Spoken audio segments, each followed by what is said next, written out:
राणीपुर जी अदालत हवेली अंदर मुबैना तशद्दुद में फौत थी वियल नींगरी फातिमा जे केस में गिरफ़्तार मुख्य जवाबदार असद शाह के 4 ॾींहं जे जिस्मानी रिमांड ते पुलिस हवाले करे छॾियो। गुज़िरियल रात देर सां नींगरी फातिमा जे केस में गिरफ़्तार थियल मुख्य जवाबदार पीर असद शाह के सख़्त हिफ़ाज़ती इंतज़ामनि हेठि राणीपुर जी जुडिशियल मजिस्ट्रेट जी अदालत में पेश कयो वियो।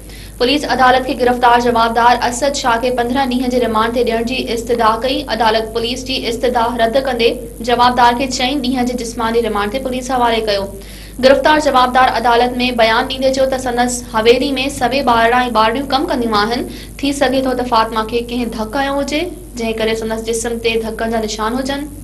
कोच ॿाहिरां मीडिया सां ॻाल्हाईंदे एसपी नोमान ज़फ़र मीडिया खे ॿुधायो त जवाबदार खे राति गिरफ़्तार कयो हो। अॼु रिमांड लाइ अदालत में पेश कयो वियो आहे। अदालत 4 ॾींहं जे जिस्मानी रिमांड ते जवाबदार खे पुलिस हवाले कयो आहे। हिन चयो त नींगरी फातिमा जी क़बर कुशाई लाइ दरख़्वास्त दाख़िल कराई आहे। अदालती हुकुम बाद मेडिकल बोर्ड सां गॾु नींगरी जी क़बर कुशाई करे पोस्टमार्टम करायो वेंदो।